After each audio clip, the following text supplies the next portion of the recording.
What up, baby bops? Purple Havarti here, man. YouTube's first influencer. Back at it again, baby. Songs that made me love the artist. We're doing the Smiths episode. The Smiths, man. I can't tell you. Well, I can't tell you how I got into them. Like always, man. I've been searching online since 2009. A lot of people were saying that Morrissey's a great songwriter. This, that, and the third. And so I was like, okay, I'll check him out. The first song I think I heard by the Smiths was "This Charming Man." Was the first song I heard by the Smiths. I gotta say, man, I didn't like it at first, and I still don't care for that song that much. I get it, Johnny Marr's guitar is amazing on that, and the lyrics are pretty interesting, and it's a very dancey song, but I was like, you know what, it's not getting to me. Morrissey's voice is so airy, it's so dreamy, and I have a theory, that all Mexicans love the Smiths. As a Mexican myself, I can attest to that. Yeah, man, we do. We love them. I have a theory that it's because of Morrissey, man. This is his voice, man. His voice is very, it reminds me of Vicente, and it reminds me of Ramon Ayala, those Mexican ballad singers. Even though those singers were very machismo with their lyrics, and Morrissey's kind of the opposite. He's not as machismo, but he gives a theatrical vibe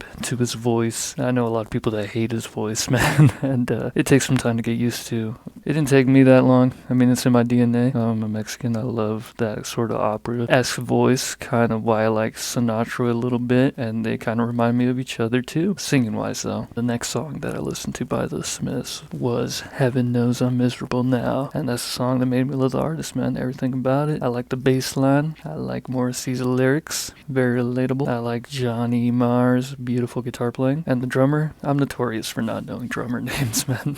I think I need to get on that. I gotta respect the drummer. Yeah, so they all are on point in this song, and I super enjoyed it, and dug deep into their discography. And the song is one of their most popular ones, and for good reason, man. It sounds great. I can't tell you when the last time I heard it, but I can tell you this: it was heavily in my yellow Mustang back in the day. I can remember many snowy days just listening to this song. And the crazy thing is, I'm such a happy-go-lucky kind of guy. For me to listen to this song, I kind of laugh at this song. It's, Morrissey makes me laugh a lot, man. He is so miserable, and it's so interesting to think, here's a rock star. He's living the life, and then boom, he's singing these lyrics, and people are loving it. But this guy has the world, in his hand, and he's miserable. He's like that, cliche, he has the whole world, so he ends up being miserable kind of guy. I feel bad for him, but yeah, let's check out "Heaven Knows I'm Miserable Now," the Smiths.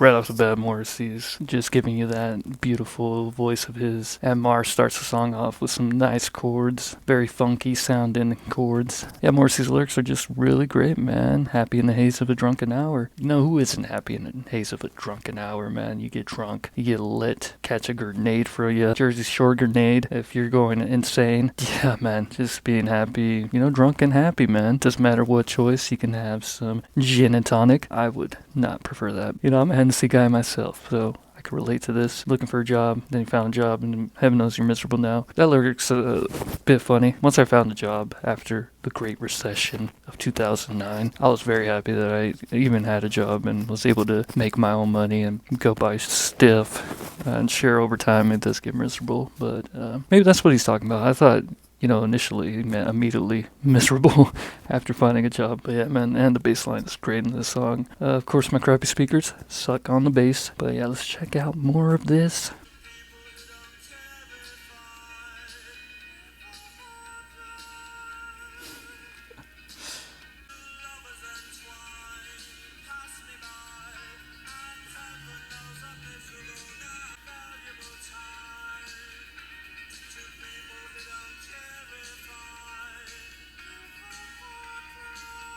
Yeah, man, you gotta admire Morrissey just going for it there with the live or die line, die line, die line. I mean, he sounds like he's a theatrical dude, like it's a musical, and he's gotta sing to like the top floor of the whole thing, like he's singing to Abraham Lincoln before Abraham Lincoln got shot. He's going for it, man. He's going all out. Almost looks like he has like the skull, also the Phantom of the Opera kind of thing going. Yeah, man, that part is always interesting. Like I said, man, his vocals very airy, very up there. Man, Johnny Marr is such a great guitar player, though. He's got great tones, man, and that's what's making the song amazing. I always jokingly say, Johnny Marr, because I know this, Johnny Marr would always write the riffs and then send them to Morrissey. I always picture him just being really upset over what Morrissey even writes or melodically does over his amazing guitar riffs. He must have been laughing too, man. He must have been like, wow, this is kind of interesting. But yeah, man, it makes the song a lot better. It makes it have more character. Wasting valuable time on people who don't care if I live or die, yeah. We take people's criticism to heart. We, think about all the bad stuff people say about us much longer than we think about all the good things that people say about us, We seek out misery, and yeah, Morrissey saying that very well in the hook. Let's keep going.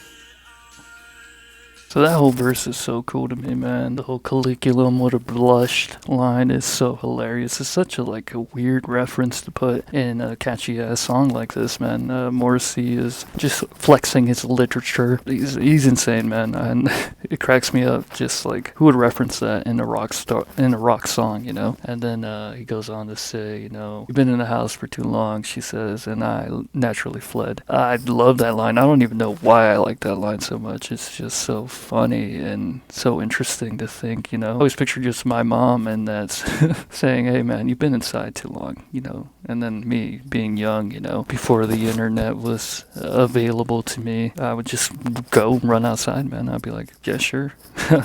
I'll go outside. Why not? Yeah, that line always reminds me of my mom. Shout out to my mom, Mama Havarti, man. So fucking good, man. Very funky, man. The guitar is so sick. Johnny Marr is awesome, man. I wish I could play this song, but, I don't think I ever learned it. Back in my heydays, back in my Norway fan days. Maybe one day I'll learn this. Joint. Yeah, Morrissey's his dancing's always got me laughing and makes me feel happy, man. And this song is way too happy to be named Heaven Knows I'm Miserable now, but let's keep going.